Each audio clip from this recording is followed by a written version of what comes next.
Hi, we're Shannon and Jerry Arner. And our dog, Betty White. Your hosts of the Arner Adventures podcast. Could we have named it something more creative? Probably. But it's the name of our blog. It's our last name. We're on an adventure. Yada, yada, yada. After owning our own business, working 24/7. And don't forget a mental breakdown in between. We made a lifestyle change and decided to make the most out of life. We sold our house, most of our belongings, downsized, and moved to the coast. We live life minimally, but fully. We live each day as an adventure. This show will help you learn how to live life more fully, with more intention, by experiencing more, and with less stuff. We'll talk about our own experiences, interview others who have much to share by creating a spark in our lives. Some days we'll share real-life ongoings of what we're going through, and others will talk about our favorite flavor of waffle. Come join our adventure. It's the Arner Adventures Podcast. Hello, everyone. I'm Shannon. And I'm Jerry. Betty White, our sweet fur baby bundle of senior lovin', is beside us as always, and we're back with episode 25 of the Arner Adventures Podcast. Today we have a Spark in Our Lives episode with a really cool guest. But first, let's get to our review of the week. Today's review comes from Podcast Lover 1. Podcast Lover says, "Good stuff here. Looking for a positive, upbeat podcast? This is your go-to. They tell it like it is, but they are real cool about it. A little self-help, self-care, self-love, and their guests are dropping some of that same kind of stuff. Definitely listen. It's worth subscribing to." Thank you, Podcast Lover. It sounds like from your name that you love your podcast. So for you to give us that feedback, wow, that is really moving and says a lot. So we really appreciate it. If you'd like to be our review of the week and get the chance to receive a gift from Sugar Wish, please take a moment and give us a 5-star review or rating.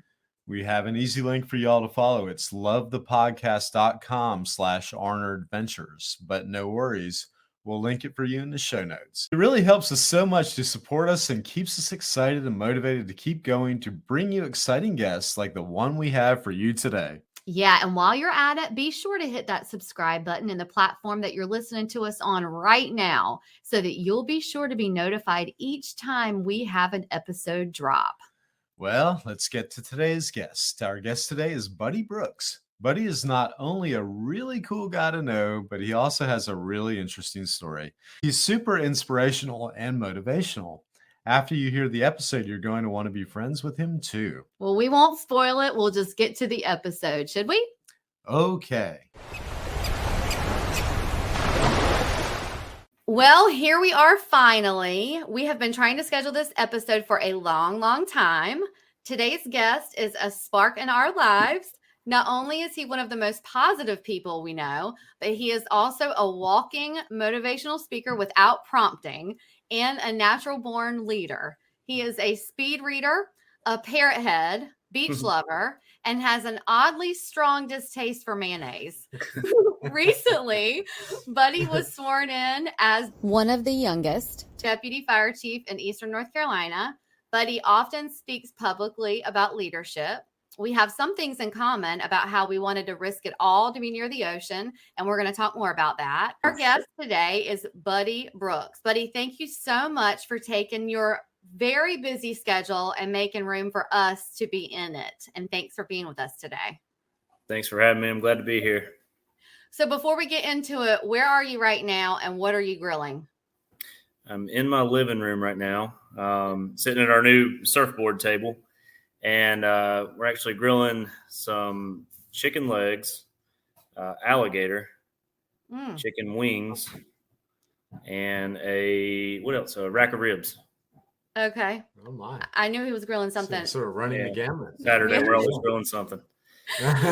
Buddy has a super fancy magic grill that sort of grills for you. It's super high tech, I've heard. The RecTech 700. Okay.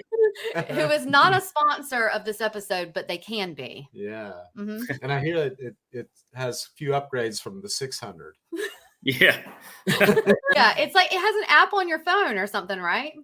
Yeah, you can control the temperature from your phone. The temperature probes inside the meat actually show up on your phone. So whenever the meat's ready, you know it's time to leave the golf course and go. get your meat off the grill. Oh my God. Yeah, it's crazy, right? It's Nice. crazy. Yeah. We're gonna dig in. So I want to give everybody a little bit of a background. First of all, it's a tiny, tiny world. Buddy is from similar area that I grew up in. When I first met, I thought it was the first time I was meeting his wife, Devin. She actually told me that she was a baby and grew up in the cul-de-sac across the street from me. So I'd actually met her before. But Devin and Buddy go to Key West and are part of that group with my dad, with the Hemingway group that we've talked about on other episodes before. So I've gotten to know him through that. And I have just learned that he's just super inspirational. He is the hype man for my dad to get inspired before he goes on stage. So I'm really excited about digging into this conversation. I've begun to realize that you have sort of a determined mindset, which I'm sure is how you got to be the deputy fire chief recently. Congratulations, by the way. Thank you. You should be a life coach or a motivational speaker, or at least make that your side hustle. Is that something that you've ever aspired to be? Not really, not formally. I usually don't have those kind of conversations with people unless I trust them or I have a vested interest, because sometimes it comes off that can come off a little weird if I'm in your face being motivational. So I try not to do that with strangers, I guess. I think you sort of are that way in natural conversation. Maybe you don't realize that you are that way. I want to make it clear that sometimes I think when you talk about someone can be motivational or a leader, that it can sound like you're conceited, pompous, but you're not like that at all. But I think it just comes up naturally in conversation. I know that you seek out leadership books and information. And what was the first time that you can remember wanting to be like that? Or what was the first leadership role that you had that you recall? I'd say the first leadership role formally would be when I played football in high school. But professionally, I thought about that. It had to been, I was like 19 years old, I believe, and I got called into the assistant chief's office at the time where I was working. I had no aspirations to be any kind of leader at any point. I just wanted to do my job, and that was it. He said, "Hey, I see something in you, and I want you to run this safety committee." I was like, "What the heck's a safety committee?" And so he sat me down and kind of showed me what it was, and he's like, "Here, start it." And I was a firefighter leading captains and lieutenants in a safety committee meeting, and that actually spawned a long chain of events that led to me being where I am today. So I'd have to say that was probably the first time that I was in a formal leadership role. How was that received by them? Oh, it was fine. It's safety, and anybody in the fire department will tell you that's not the cool thing to do. I'm just one of the nerds that enjoys it now. So didn't at the time. They didn't care because it wasn't their responsibility, so they were good with it. Right. Okay. Right. Are you the guy who people came to with their problems? I was, because I was vocal with leaders at the time about the problems that we had. So people did come to me with their problems. I wasn't in a position to solve them, but I would bring them up and not let it go. Right. Were you always that way? Like in school or even younger? Were you the person that people would come to then with their problems? I may have been the problem child. But no, yeah, it was always one of those things where if there was something that was making the group uncomfortable, something going on where people weren't content or making us uneasy, I would always bring it up. Hey, what's going on? Why is this going on? And I would in turn go to the powers to be and address it. Right. And then if it didn't get handled, I would address it again and address it again. And eventually they found out that I wasn't going to let it go. You liked structure and order when it came to groups of people. Yeah, absolutely. And we all do, I think. Yeah. Would you say that you're into learning more about how to manage your mindset and learn more about positive self-talk and things like that? Is that something that you practice, or is that something that you feel like you're an advocate of? Do you work on it? Do you think it sort of comes naturally for you? Yeah, constantly. I don't know if it came naturally. I think that I found myself a lot of times being in this hole, I guess, where I'd been either beaten down or kept trying to do something whatever the case was, I was in a negative situation. And so I don't remember what class it was or what conference it was, but somebody said something about self-reflection at some point and just constantly reevaluating where you are. So almost on a daily basis, it's not a formal thing that I have written on a board where I go, let's revisit this and see where we are mentally. But you do have to think, hey, where am I sitting at today? What am I doing? Am I a 1 or am I a 10? 10 being the best, 1 being the worst. If I'm a 3, then maybe we need to back up and punt, not make any crazy decisions today, and do something that's a little more healthy on the mind. So I'm very big into it. Yeah. I like that. Where you sit. I like that. Sometimes I think to myself, I look at, and I'm not even a chess player, but I think sometimes some days you're just moving the pawn one space. You're not looking into moving the rook all the way over the board or the knight, Yeah, you can gotta have take the small steps until, okay, things have stabilized, then we'll go. There's nothing wrong with coming in and taking a day where nothing gets moved. And Right. with that, if you can do that, then maybe 5 or 6 days later, you can move 7 or 8 things instead of moving backwards. And that's what you would have done if you would have tried to move something on the day that you weren't meant to do it. Good point. I like that thinking. Yeah. Are there things that you put into practice? Like, for example, some people have rituals or things. I am very ritualistic. I know that I have to, take a morning walk every single day. I know that, I have certain things I have to do to overcome anxiety. Sometimes people have to meditate. Sometimes people have to have these daily affirmations that they talk to themselves. Are there things that you do to stay at that certain number, at a certain mindset, or that I just feel like you're always, and maybe it's because I'm not around you all the time, but I feel like you're always at a good level. Mm-hmm. Is there something that you put into practice or that you can identify that keeps you there, or that when you're not there that you go, okay, I'm going to use this coping skill to get back to where I need to be? Yeah, I'd say really just being aware of where I'm at. Hey, I'm not having a good day, so let's at least try to make the best of it. Just breaking things up between home and work or family and friends, or however you want to put it. There's different dynamics of your life, and things can be great here or worse there or whatever. So just taking the time to realize what the problem is. And not everything has to be addressed right then, just say, hey, this is a problem. I'm gonna put it on the back burner right now.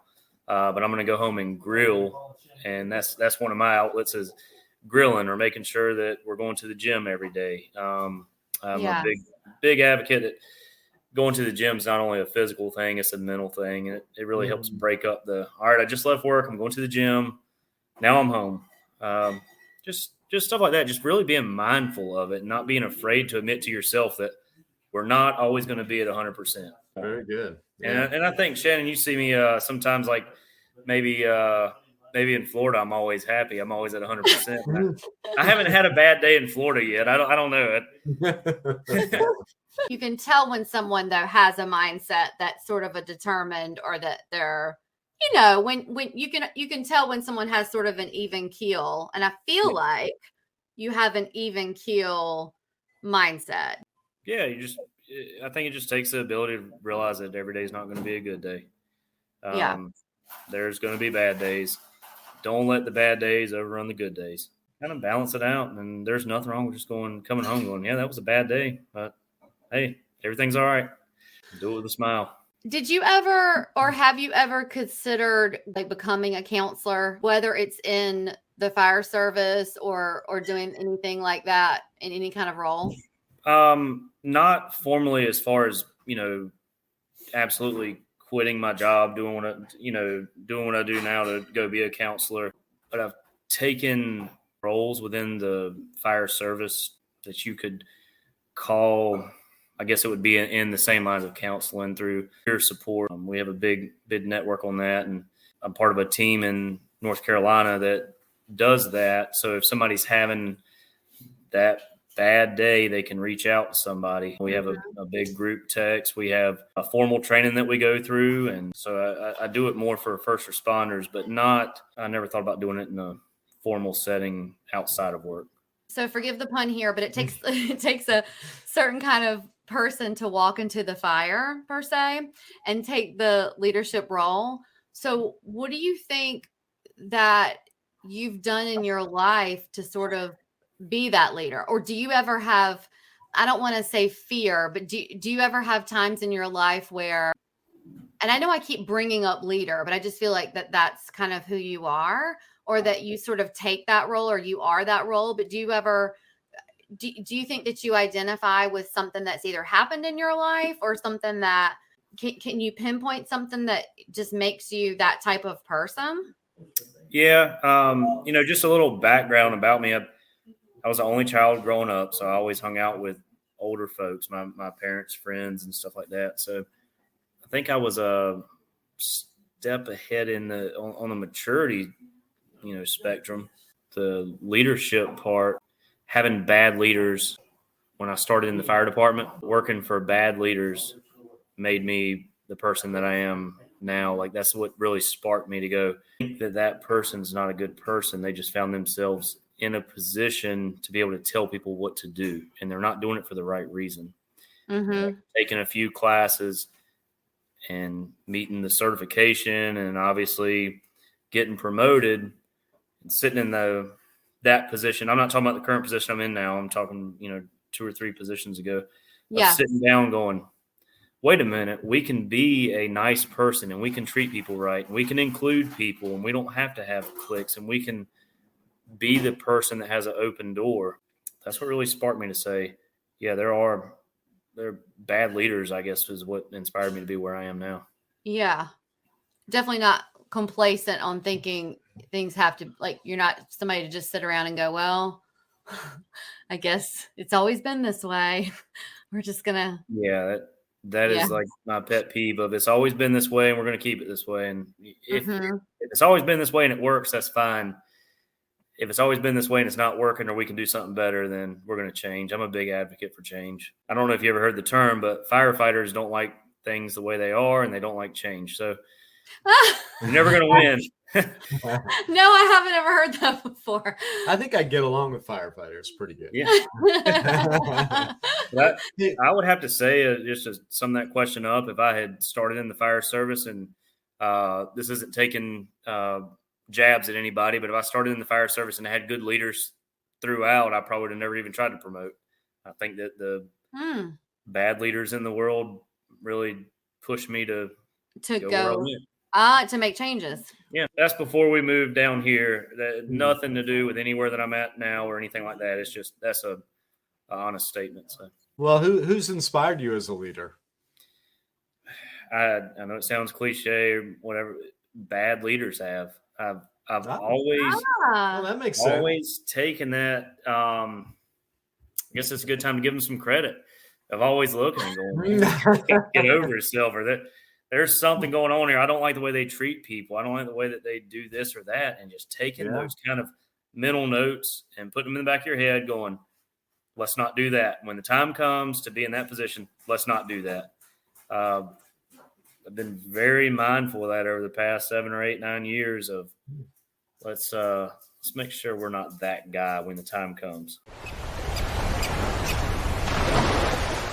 You know what I love about water? Well, other than living by it. Well, there are a million things to love about water. The sea life, the healing properties, part of the Earth's atmosphere. Okay, all that, but I love drinking water. Well, of course. But did you know that humans can only live a few days without water? Yes, yet so many people live a dehydrated lifestyle. Well, Liquid IV makes it super easy to stay hydrated. Hey, folks, Liquid IV isn't scary. There aren't any IVs involved. No, Liquid IV is a hydration multiplier. It's a powder form, an electrolyte mix that you just add to your water. It delivers 2 to 2.5 more hydration than water alone.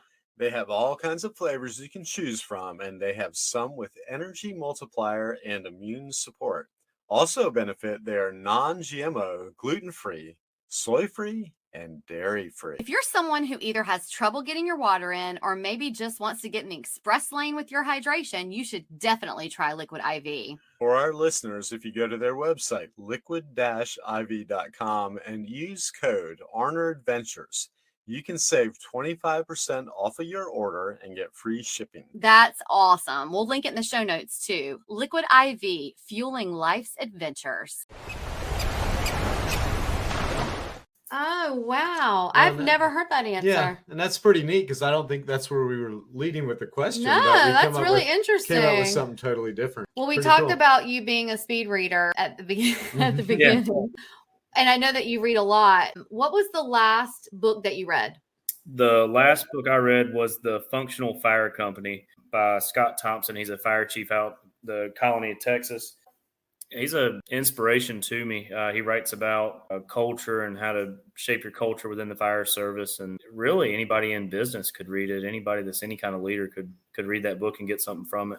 That is probably the third or fourth time that I've read it. But the position that I'm in now, truly reading that and just understanding human dynamics and how people interact with each other. And, if we make this decision, then we're going to have this kind of outcome or what have you. That book is really something. It's a good resource to go back to and kind of hit on. So I might read a chapter here or there. I'm not going to lie to you and tell you I read the whole book from front to back again. But I visit that book quite frequently. We'll link it in the show notes. Is that a book that you would recommend? If you could recommend a book that everyone read, is that what you would recommend? If I had to recommend a book everyone read, I would recommend Can't Hurt Me by David Goggins. That's her. Have we talked about this? I don't know. I talked about that book with everybody. I almost could get some kind of kickback from how much I've endorsed that book. But Me too. We could do a podcast just on this. I love this book. I listened to it. Did you do the audio? Yeah. Audio, the workbook, the actual the workbook. You didn't know about the workbook. I did not. I've got the workbook. I'll send it to you. I love him so much. We're totally going to do a podcast just about this. I love it so much. I tell everybody about it. I tell everyone about him. He is amazing. I feel like anytime I get whiny or think, I don't know if I can do this. I just start thinking about him and go, oh, shut the up, Shannon. Like, really? Like, come on. No. Yep. Yeah. I completely agree. I do the same thing. I'm sitting there like, man, I'm trying to talk myself out of going to the gym when I leave work. I'm really trying to talk myself out of it. And then you pull up your Facebook or whatever it is, you see a video of him running and he's giving you some blurb about how to get out there and do it. And so hard. Yeah, exactly. Yeah, I've seen that. She's taken a lot from that. Mm-hmm. I mean, I think he changed my life, really. Do you think that everyone has the capability to overcome their fears and their weaknesses? To an extent, I think there is a point where some people have abilities more than others. So if there's some kind of physical weakness, at some point, something could get in the way of your aspirations. But for the most part, when we talk about just the general population with fears and weaknesses and stuff like that, I think with the right mindset and the right coaching, the right mentors in place, that you can overcome it.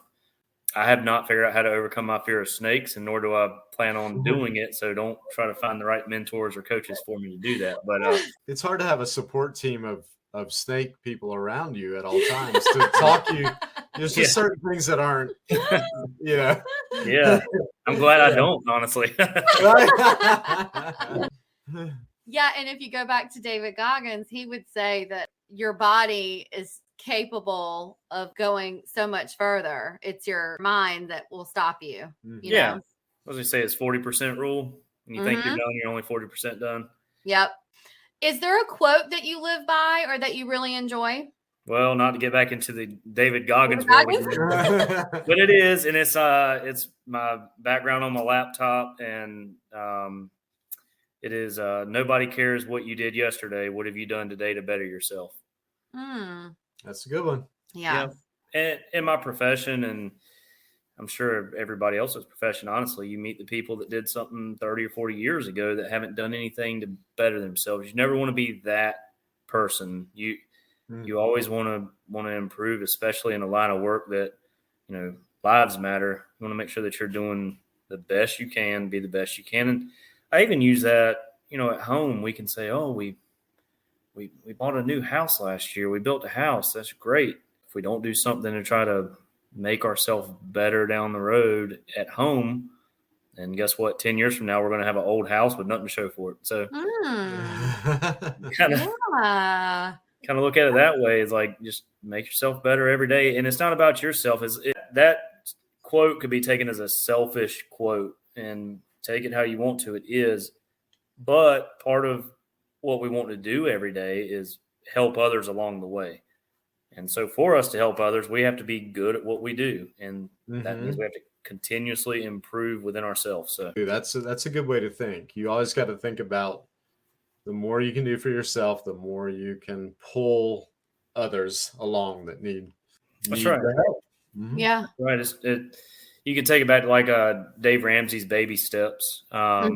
If you look at that, it's all, perceived at the first part of selfish. We're going to save for us. And what's the end goal at the end is to be able to give to others. You got to put a little bit in your bank, whether that's the knowledge bank or the actual bank down the road that holds your money. You've got to put a little bit in the bank to be able to help others. And that's how it is. Yeah. Yep. Well, I want to talk about how you and Devin, your wife, got to the beach. It's sort of similar to what we did. Our decision was, of course, based out of healing and sort of recovery, but we had a goal and a mindset, and we were willing to do whatever it took to get here. So I know that you guys had the goal to get there, but what would you say drove you and Devin to make that decision to, leave and make the sacrifice to get to the beach, to the water, to the ocean? What drove you to do that? I think we kept talking about moving to the beach one day, retiring at the beach one day, and we talked about it, I don't know, all the time. And so finally it came to a point where we're like, there's jobs at the beach. So let's do it. And I was sitting there one day and went on Indeed.com and found, that was not an endorsement of Indeed, by the way, but anyway. They're not a sponsor of this podcast. but they can be. Yeah. But went on Indeed and saw that they were hiring a aircraft rescue firefighter in Wilmington, and I applied. Went through the process and got the offer. That is literally how it happened. We sold our house, moved down here into an apartment. Devin stayed at home with Blaze because just the cost of daycare and everything with, his age, it was going to be through the roof. So I worked down here. We were at the beach where we wanted to be. The schedule was terrible. Worked every Friday, Saturday, Sunday, Monday from 4 p.m. to midnight. Oh. And then Tuesdays from 1 p.m. to 9 p.m. And I was off on Wednesdays and Thursdays. There was no exception to that rule unless I took a vacation day. So with them, Devin being at home and Blaze not being in school yet, it wasn't that big of a deal. But at the same time, we moved down here for a reason, and you're missing everything when you have that kind of schedule. I was used to being very busy with work and running calls and, doing this and that, and it's totally different. So it's a good group of people there. It just wasn't for me, and kind of moved on. But yeah, when we first moved down here, we were in a 3-bedroom apartment down on Sanders Road in Wilmington, just doing what we could to get by. To be honest, it was not easy. We left living on an acre and a half, I guess, in Zebulon. Both of us had jobs. We were doing well, and we dropped everything to move to the beach pretty much. But it's all paid off though, right? It has, and I'm glad it has. So it was worth it. It's been well worth it. Yeah. Right. Would you recommend, if someone else wanted to do that they make the sacrifice? Like if they had the dream to, whether it's move to the beach or whatever it is, would you recommend that they do it? Yeah. If you don't go for it, you never know how it's going to play out. Right. I mean, if it doesn't work, if plan A doesn't work, there's 25 other letters. So right. Go for it. Yeah. If it didn't work out here, we'd have went somewhere else and made it work. We got extremely lucky, and I'm not going to say we didn't work hard. We did. We worked hard to get where we are, but and it's not over yet. But it's just you sit in comfort, you're never going to get where you want to be. I was telling my buddy today that it's been similar for us, and we a few years ago. There's been some twists and turns in between. I don't think we expected, but I think we've gotten to a point. And like you, we're still working to get to a certain point, but That's right. we've made some strides. Yeah. But Yes. I don't regret one single bit of Me it. neither. Yeah. Me neither. No, and the one thing I've learned is that we have these, goals. Everybody has goals, and you set them, and you're like, oh yeah, when we get here, we're there. It's it. There's no destinations. It's just a journey. Yeah. So whenever you meet one goal, you're going to end up looking and going, well, I've got another one now, another one now, another one now. At least that's how we are. So take your time. What goals do you have for yourself now, either professionally or personally, that you're willing to share, of course? Yeah. Professionally, I have a couple more credentials I wanted to get. And it's really sending in some applications and getting it approved. I just got to have to find the time to do it. Personally, it's just, I talked with Devin about it. We were talking about it earlier at lunch today. Some things we want to do with, cruises, traveling, this, that, and the other. It's about getting out there now and just enjoying it. It's not to sit here and say that the hard work's paid off. The hard work hasn't stopped. The hard work's still going. Nothing like that. We're not doing a victory lap or anything about anything, but it's just that it's time to have fun for a little while and get out there and see things. So the scariest thing to me would be, to be on your deathbed looking up years from now and go, we should have went to this other state. Like, Yep. Yeah. You never seen Kentucky. It's right down the road. I mean, we can get there, don't leave that on your bucket list. That's low hanging fruit. So Yeah. and we can go, we can make it happen, and just taking the time to realize, hey, let's do it. So I like it. I dare say traveling, at home, we're happy with our house and happy with our jobs and everything else. So let's just take some time to have some fun. I think that book, the hospice nurse lady wrote, she said it was twofold. That number one, people regretted not traveling more, or when they asked them what did they not regret, they never regretted travel. No. Why would you? You might have a bad experience somewhere, but you go, we'll never go back there again. Yeah. But you don't ever regret that you went, Oh my gosh, we've never regretted travel of any kind. No, you never regret it. You can come back flat ass broke and you still like that. Yeah. You like that you experienced it. We've done that several times. That means you had a good time. That means you had a good time, right? Yeah. You've all heard us rave about Sugar Wish. I don't think there's a day that passes where I'm not telling somebody about it. Sugar Wish is definitely one of those businesses where you ask yourself, why didn't I think of that? How many times have you wanted or needed to send a gift to someone and it was either one, last minute, or two, you didn't want to send just another gift that's going to lay around and take up space? Or you just didn't have any idea what to get the person? Sugar Wish allows you to send a sweet gift to someone and the recipient gets to choose their favorites. We've received Sugar Wish gifts and sent Sugar Wish gifts, and they are always a hit. You cannot go wrong. It's super easy. You go to the website, sugarwish.com, choose the size of the gift you want to send, enter a personalized message and note tailored to the person you're sending it to. It arrives to that person or pup via email or text. The recipient then gets your message and then chooses what they want. They have so many options to choose from. Candies, cookies, popcorn, snacks, tea, coffee, wine. Yes, wine. And Betty's fave, dog treats. Betty gets to choose from crunchy, chewy, jumbo, and training treats. It's perfect for your fur baby or the dog lover in your life. Use code Betty White, that's all caps, one word, Betty White, to save $7 off of your Sugar Wish gift. We also have the link in the show notes. Sugar Wish always saves the day. Flipping subjects a little bit, your industry, the fire service, has, its fair share of burnout. Yeah. And there was a journal article from 2021 that reported how the fire service is having a mental health crisis. And you talked earlier kind of about the counseling and all of that stuff, but what do you think about that? Do you think that the fire service is indeed having a mental health crisis? And if so, what recommendations do you have to address that? And I know that's big. That's a big topic, but what do you sort of think about that topic?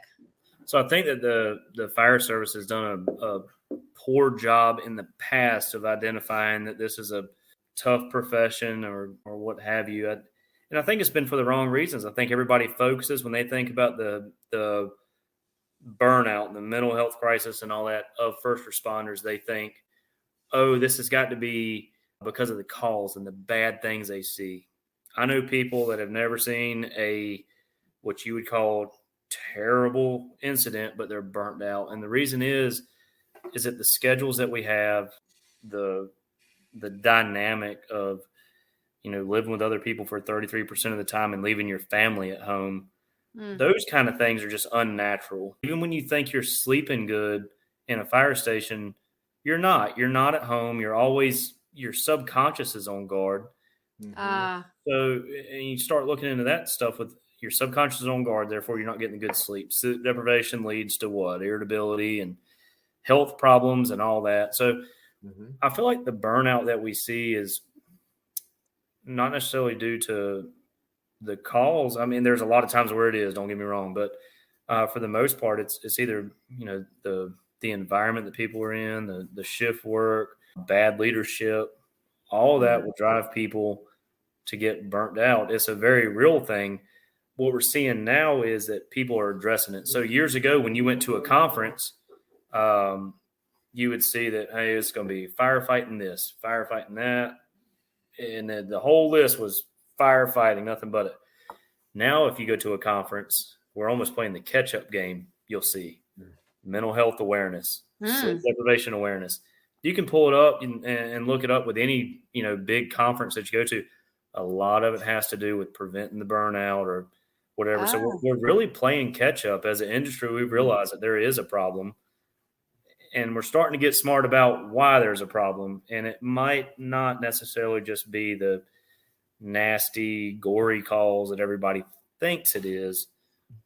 There's a lot more to it. We're breaking the normal human behavior, the normal human dynamic to put people on a shift for 24 hours and tell them not good luck, but it's a tough job.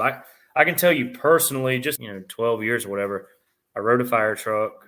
I worked a 24-hour shift. Got woke up in the middle of the night. There was places that I was at that they were super busy, and I woke up every night. And there's places that I worked that I was at slower stations and we didn't wake up as much. I felt like sometimes when we didn't wake up as much that my sleep was good, and I'd come home and still be tired or take a nap, or, Devin would tell you I'd wake up at 3 a.m. that nonstop on the dot, no doubt at 3 a.m. I'm waking up and I'm up until 5 o'clock, and then I'm up at 6 o'clock. So really I'm losing out. If you do the pattern on that, I'm losing out on sleep. I thought that was just me. I've transitioned, hitting right at 2 months now of being off of shift work, and I don't wake up in the middle of the night anymore. Everything's normal now. I'm not as irritable as I was, and I used to have to catch myself of like, I don't feel like talking to them today. Now I don't have that. Like, oh, that's interesting. You're actually seeing it's went away for me. I've seen it firsthand. So we're starting to get better in the fire service of understanding that the shift work is tough. I'm not saying that we're going to ever go away from it. It's the way that it is that contributes to some of the burnout. But I just personally, in my transition over the past couple of months, that everything has been better in my home life. But what I'm thinking too is, all these things, since we're all internet oriented now and social media oriented, you didn't used to talk about these things with your friends and in your community, and industries like that kind of stayed the same for decades and a century. But now it seems like with the internet and social media, kind of talk about these things, they all integrate and they go, oh, as fire people, we need to start thinking about those things too that everybody else are doing, Yeah. Yeah, I think a lot of it too is probably that there were people that got the idea that we're burning out, something's not right. We need to be able to talk to people when we have a problem. We need to be able to go to our peers and our coworkers and everything else and say, hey, even our leadership, we should be able to go to them and go, I'm going through this, and here's why, and it should be an open door. Like even when I got in the fire service, it was a be tough kind of deal. It was. And not process. Yeah. And where social media can be a bad thing. A very good thing is that you have these, I almost call them at the time, they were kind of lone wolves. They were out there going, man, I'm having problems and I should be able to talk to somebody. And they start putting it on social media, and somebody else from another department 600 miles away sees it, goes, hey, I do too. And next thing you know, you've built this network of people that agree with it. And that's where it starts trickling down of, oh, now we do have a problem. It wasn't just you that felt that way, and you felt that way for a long time. Yeah. We all feel that way. We were just brought up in a culture that didn't think it was a cool thing to do, to say, hey, this ain't right, or whatever. Yeah. Or like we said, you're just told to walk it off, or you're just hungry, Whatever it is. How do you practice self-care? You talked about the gyms. That might be one way. Self-care for me is, still reading or looking up something that has nothing to do with what I'm doing at the time. That could be social media. TikTok, to be honest with you, is a good way to get away for 30 minutes. The gym every day, not 7 days a week, but every day that I'm working. Golfing and grilling. Grilling to me is a big one. Everybody's probably going to think I'm a harp on the fitness one, being a personal trainer and all that. It's not. I think grilling for me is the biggest outlet. Vacations. And then just having a network of people I can call that don't have a clue what I do on a day in, day out basis. That we're just talking in the conversation of, hey, how'd it go today? What you up to? And what's going on? Everything good? And, talking about going down to Key West or something like that. And the countdown to Key West. Yeah. Okay. Well, you have a son with one of the coolest kid names ever. His name is Blaze. And it's even spelled really cool with a Y. First, where did his name come from? Let's go ahead and address that. Where did his name come from? It came from Pinterest, correct, Devin? She gave me the head nod. Came from Pinterest. She found it. So disclaimer, nothing to do with the fire department. Okay. She saw Blaze, and we were tossing names. So his name is Blaze Lawrence, and Lawrence was my grandpa that I was really close with. He passed away in 2020, so he knew Blaze really well. Oh, that's good. Blaze remembers him and still talks about him today, because my grandpa was just a goofy guy. He was 5 foot nothing and full of jokes. So if you ever met him once, you wouldn't forget him. So that was pretty cool to be able to name him that. And then he was in pretty good health. My grandpa was. So when he came up to the hospital when Blaze was born and asked what his name was, and we told him, he thought we were joking with him. So Lawrence. And I said, Blaze is the perfect kid. We had to give him something to bring him down a little bit. So name him after you did that. That was just our little joke. Well, I from what I understand, he lives up to his name. I hope that he continues to, because if he grows up to be a boring guy, that would really suck. Yeah, I'll be surprised if he does. He's on the right track to do something big. So we don't want to take the B off of the beginning and call him Lays. Yeah. I don't know what that means. What values do you hope to pass along to him of yours and Devin's? What do you hope to pass down to him of different values? Yeah, I'd say just, honestly, work hard and treat people right. As simple as that sounds, it's tough. It's hard to do, but treat everybody right, and you work hard, you'll get where you need to be. Yeah. And keeping it simple like that is sometimes the best way to look at it, And from a parenting standpoint, I don't really play the dad role with him that you would see in some normal sitcom show of the way that a dad is, of coming home and you have a father-son relationship. We're honestly more of friends than anything. We have conversations, and with that, I feel like I get a whole lot more out of him, where he's more willing to communicate things that are going on or something that he needs to say, because he's not looking at this, structured figure over here. He's talking to me. He's talking to his friend Buddy that just so happens to be his dad. So don't get me wrong. I'll get on him if I need to, but for the most part, instead of if he does something wrong or messes up something, instead of just going in there and yelling, I go in there and open up the door and sit down and talk with him about it. And we talk about what he did and why it's a problem, and you get more out of it that way. Yeah. Yeah. I think having you and Devin as parents, he'll turn out pretty great. I mean, I can't hope so. imagine, I think he'll have pretty great values. Yeah. Okay, it's time for the rapid fire. Here we go. Yes. I've been looking forward to these for a while. So, So number 1, buddy, sunrise or sunset? sunset. Number 2, book or audio? Book. And number 3, boat or plane? Boat if we're not going a long ways. Okay. Number 4, Ric Flair or Hulk Hogan? Oh, the nature boy. Okay. Batman or Superman? Batman. And if you're not from North Carolina, you're not even going to understand this, but Britt's Donuts or Krispy Kreme donuts? Oh, Britt's Donuts. We were there this morning at 9:00. I know, I got the picture. Yeah, Britt's all the way. Okay. There you go. But you would accept a Krispy Kreme if it was. You like Never Krispy turned one Kreme, down. right? You would turn it down. No, I With said other never option. turn one down. Oh, never turn one down. No, yeah. Never turn a donut down. Okay. What is more motivational? Come Monday, it'll be all right. Or if we couldn't laugh, we would all go insane. If we couldn't laugh, we'd all go insane. I There agree. you go. One day it's not all right. 100% agree. Yes. All right. Number 8. Now, this is serious. Captain Tony's or Sloppy Joe's? Captain Tony's. Okay. Unless it's during Hemingway week, then Right. yeah. Wayne Collins 2022, yeah. There you go. This one's really, really serious. Number 9. Warm beer or mayonnaise?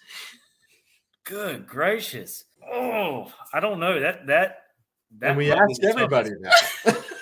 Oh, no. Just kidding. Let's go with mayonnaise. Yeah. Warm beer is up there on the do not do list for me. Okay. Devin helped me with that. I Yeah. texted her and I said, what could possibly go against mayonnaise? And she said, you can try warm beer. I didn't know this one was coming, honestly. I'd say mayonnaise because we can do that in potato salad and stuff like that. So No, I didn't say that. you can't do mayonnaise. No. A little side ramekin of mayonnaise Or warm beer. a full warm beer or just a sip of warm beer. I mean, we got to get specifics here. I'm not trying to get. Let's do 8 ounces. I think if I ran into that situation, I would phone a friend. Have my hands up for me. I know enough people that like mayonnaise and probably enjoy warm beer. I don't have to deal with it. So, All right, we'll take it. Okay, and number 10, ketchup or mustard? ketchup. Okay. Okay. All right. I'd say ketchup. Okay, we can handle that. I like both. Do you like both together? Yeah. I do too. Oh, yeah. That's my answer. My answer is I can't decide. I like them both together. She calls it Yeah. a swirl. Not a ketchup on a hot dog kind of person, but I like mustard on hot dogs. Mhm. But Yeah. yeah, Mm-hmm. I started Ketchup out very young with ketchup on hot dog, and then I switched to mustard when I was still preteen, and never looked back. I never looked back. yeah, you kind of drop that once you hit the. I'm too old for that. Yes, palate Cool, officially developed and Yeah, Yeah. went away. Too Can we cool for- circle back around to some beer questions for a second? yeah. Because I was wondering, I was thinking warm beer, and I was thinking, well, there's obviously like a warm beer, like if you set your butt out on the counter and 2 hours later you come back and it's room temperature. But I know a lot of people, beer snobs especially, that like their craft beers and imports. They like them not quite as cool as the American beers. Yeah. How are you on that sort of thing with a beer? So I'm generally a Miller Lite guy, like 99.9% of the time. And if a Miller gets hot, it should be a felony. I just can't right. deal with it. Yeah. But some of the other beers are more forgiving when they get warmer. So I'm a little more forgiving when we go into like the IPAs of the world or whatever. If I do drink those, I can do them a little bit, not room temperature warm, but No, it's cold. but you're right though. When those kind of beers, like I love my PBRs, but if Yeah. they get a little warm, that's just a bad taste. Like they're good almost with ice chips in them, but something like an IPA, they're really flavorful, and it's like the cold actually kills the flavor. So if it's a little less, you get that good flavor. If you like the flavor, it's like, why not more of it? Yeah, like a shock top. They kind of set for a minute or something on a hot summer day. That's totally fine. It's it doesn't make me throw up or anything. But a warm Miller, oh man, that's had some bad outcomes in the past. So. Warm PBR too, yeah, just not a good thing. Well, I've totally taken liberties with the top 10 list here. That's okay. That's okay. Okay, our final question that we ask everyone is, what does a life well lived mean to you? Yeah, that's a good question. I'd say a life well lived is something that when it's all over and I guess you look back or people look at what you've done, that they can say you made a difference in their life of something positive. You at least reached out and helped them, or they knew that you were the person that worked hard to at least make things better. Doesn't mean making them happy all the time, but making things better.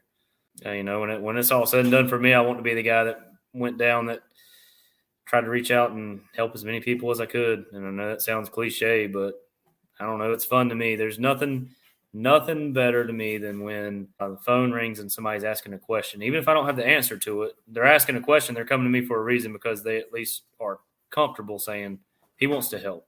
I almost think sometimes I get phone calls. It's the benefit of the doubt of like, he wants to help. We know he don't know the answer, but he'll find somebody that does. And that's fine. Because they count on you. Yeah. I was going to say there's the fine line of not being a people pleaser too, where you sort of have to help yourself before you can do so much for other people. Yeah.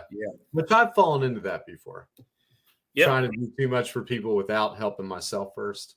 Yeah, and that's why you just have to have a strong foundation on, in my line of work is training, education, experience. You have a strong foundation on that, and you keep building on it, and you just put yourself in a position naturally to help people as it goes on, because you have more of a network, to be honest with you. What it really comes down to, a lot of people think it's technical knowledge or this or that. A lot of it is that, but I'd say 90% of it is network of, I don't know the answer to that. I know somebody that does. And then I call somebody and they don't know the answer, but they know somebody that does. Right. And 17 phone calls later, we have an answer. That's the way it is. Yeah. Yeah. So. Well, I think that's a good way to look at it. Yeah, I think that's a great way to look at it. It's a great answer to the question. And we really appreciate you being here. And our listeners may have questions for you and may need to reach out to you. So why don't you tell our listeners where they can find you? Yeah. First of all, my email address is buddybrooks22@gmail.com. You can find me on Facebook. Just type in Buddy Brooks. You'll see a picture of something to do with a Florida sunset somewhere if you click on my profile. So if you click on it, it's a dude with something to do with Key West or Florida or something, it's me. So. That's right. Well, we're going to share that in the show notes. So it'll be easy for them to click it. And thank you so much for hanging with us today. I would say get back to your grilling, but it's probably safe because you've had the app on your phone during the podcast. So it's probably fine. I would have been notified if there was any kind of present. So. Well, I also sitting here looking straight across. I know you guys can see me, the listeners can't, but looking straight across, I can actually see my grill. So. Oh my God. I don't take my eyes off that thing. Well, thank you so much for your time. We really appreciate it. Thank you. Yeah, thanks for having me. It was a good time.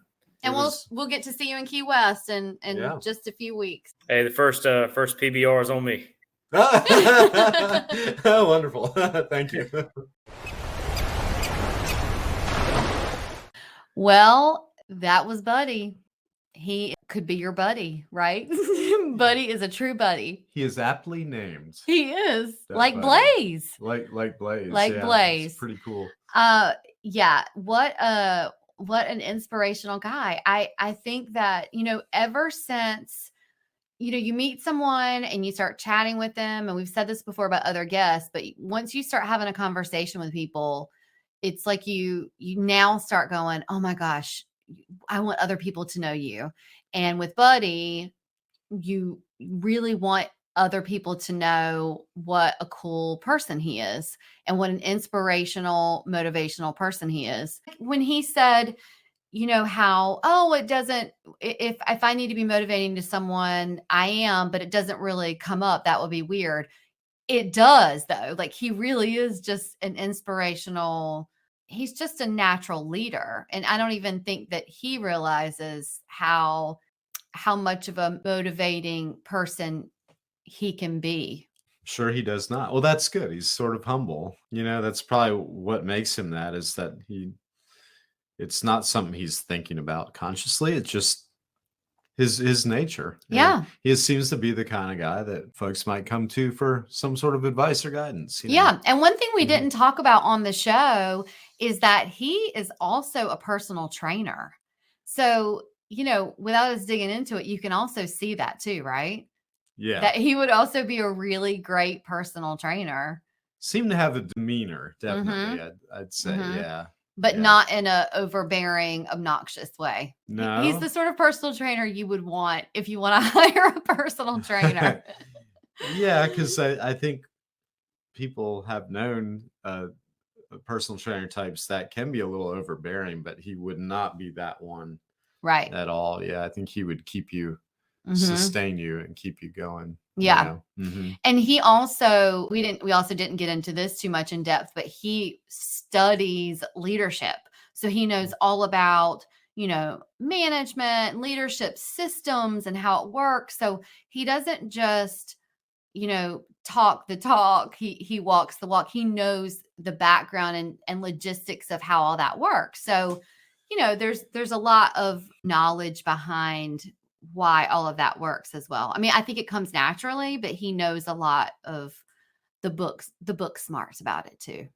Yeah, which is really, you got to tip your hat to him for reading up. That's not the kind of thing you would think a lot of people would read up on, Or want to. or want to. You'd just be a leader or you weren't. But Mm-hmm. I think somebody that has a feeling that he is effective in that area and says, well, why don't I read up on it and actually build those skills a little bit. Mm-hmm. And for his pretty age, and to be a young leader, Mhm. and to have achieved what he's achieved, to be the, a young deputy chief in the fire service and all of that. I just think it's really impressive. And so anyway, I hope you all enjoyed virtually meeting him through the episode. And if this episode resonated with you at all, please share it with a friend. You can screenshot it, share it on social media, tag us, tag Buddy. We're going to link all of the ways that you can contact Buddy in the show notes.